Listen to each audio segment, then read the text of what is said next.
শুভ সকাল বন্ধুরা, আশা করছি যে যেখান থেকে ভিডিওটা দেখছো সকলে ভালো আছো, সুস্থ আছো।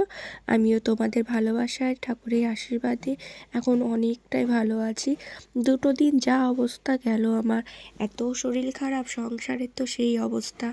মা তো স্কুল থেকে এসে রান্না করতো, কিন্তু মায়েরও তো কষ্ট হয়ে যেত।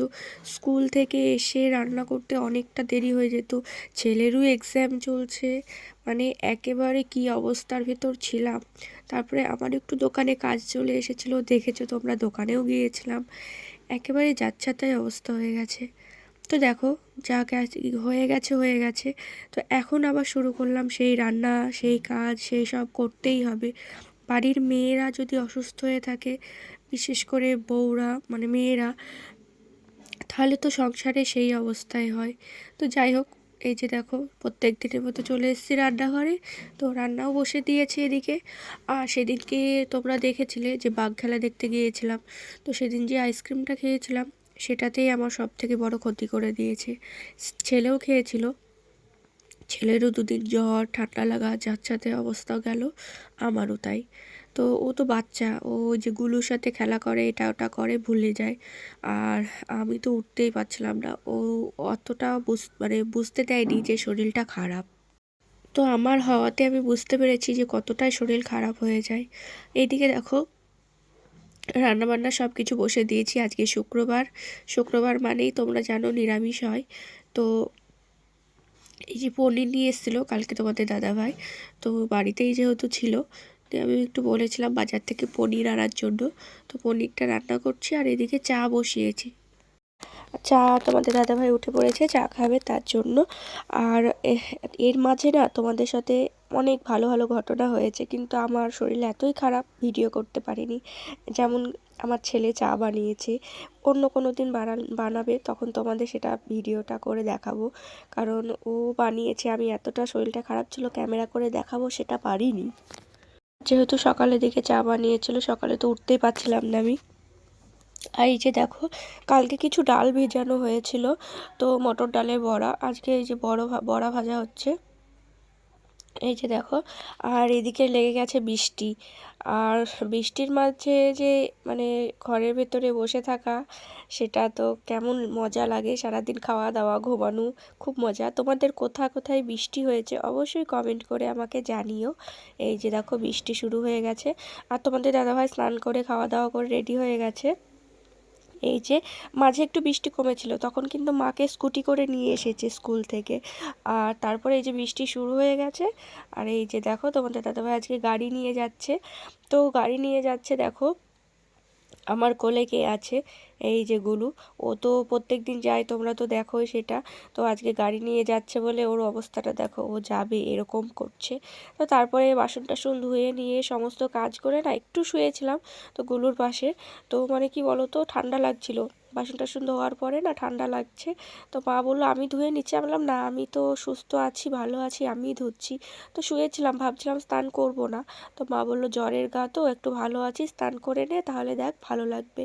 তো সত্যি তাই, স্নান করার পরে ভালো লাগছে। তো একদম মাথা ঘষে ভালো করে স্নান করেছি। আর জ্বরের গায়ে দেখবে মাথা দিয়ে কেমন মনে হচ্ছে গন্ধ বেরাচ্ছে, শরীরটা ভালো লাগছে না। তো স্নান করে ভালো লাগছে, ছেলেকেও করে দিয়েছি, এই যে দেখো। আর আজকে একটা জিনিস হয়েছে, দেখো এই যে গুলুকে নিয়ে সবাই বসেছিলাম, আর গুলু দেখো ছোটদা এরকম দাঁড় করিয়ে দিচ্ছে, আর ও একটু একটু করে দাঁড়াচ্ছে। দেখো এই যে সবেমাত্র মানে তো মানে হাঁটাও শেখেনি এখনো, একেবারেই ছোট, তোমরা তো দেখছোই, কিন্তু এই যে দাঁড় করিয়ে দিলে না একটু একটু করে দাঁড়াচ্ছে। আর তারপরে আমি দোকানে এসেছিলাম, তো এই যে বৃষ্টি দেখো, বাইরের ওয়েদারটা কেমন দেখো, এখন বৃষ্টিটা কমেছে কিন্তু ওয়েদারটা এরকম হয়েই আছে। আর তারপরে বাড়ি চলে এসেছি, দেখো বাড়ি এসে গোলুর অবস্থা দেখো, ও তো গাড়ি নিয়ে ওরকম উঠোনে চলে যায়। আর তোমাদের দাদাভাই যেহেতু 4 চাকা নিয়ে গেছে, আজকে স্কুটিটা বাইরে দেখেছে, আর ও এরকম দৌড়ে চলে যাচ্ছে। আর আমাদের দেখো এই যে ঘরের থেকে মানে উঠোনটা এরকম লেভেল করা, তোর গাড়ি নিয়ে এরকমভাবে যেতে খুব ভালো হয়, মানে সুবিধা হয়, একদম এক স্পিডে চলে যায়। আর স্কুটির কাছে বারে বারে যাচ্ছে, ভাবছে পিসু আসবে হয়তো ওকে নিয়ে যাবে। আর ওর অবস্থাটা দেখো একটু। আর এখন যত বড় হচ্ছে তত দুষ্টুমি হচ্ছে, তত বদ হচ্ছে, দেখো খুব মার হাত হয়েছে জানো তো। আর মুখের আওয়াজ করছে কেমন দেখো।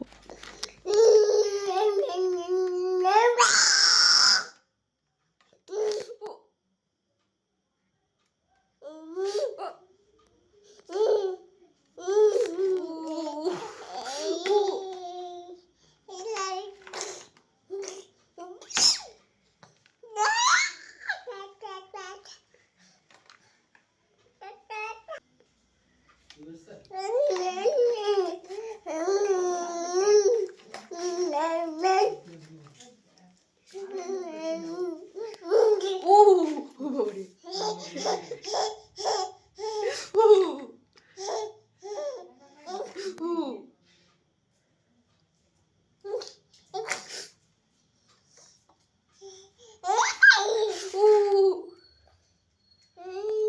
আর ও বারে বারে দাদা দাদা বলছিল, তো বাবুকে পড়াতে এসেছে সেই জন্য আমি বললাম চুপ করো, দাদাকে পড়াতে এসেছে। তো বৌদি এই যে চা বানিয়েছিল, একটু বসে চা খাচ্ছিলাম। আর আমি, ছোটদা আর বাবু গিয়েছিলাম একটু, এই যে আমাদের হালখাতা ছিল আজকে, তো হালখাতা করতে গিয়েছিলাম।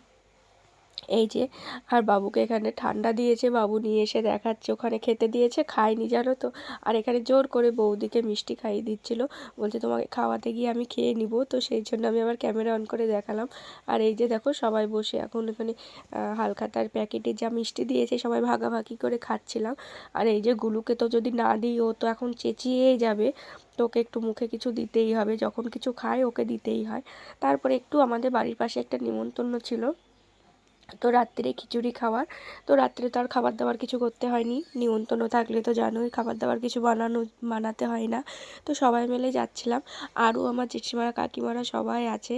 তো আমি বলছি আমরা যদি সবাই যাই একটা ট্রেনের মানে বগি পুরো আমাদেরই ঘোষদের সব হয়ে যাবে, ঘোষ ফ্যামিলির। তো এইসব বলে হাসাহাসি করে আসছিলাম। আর আমি বলছি দেখো সবাই ট্রেনের মতো লাইন দিয়ে আসছে, এই যে সেটাই বলছি যে সবার ট্রেনের মতো লাইন দিয়ে আসছে। তো আজকের মতো ভিডিওটা এই পর্যন্ত, দেখা হবে পরের ভিডিওতে, টাটা।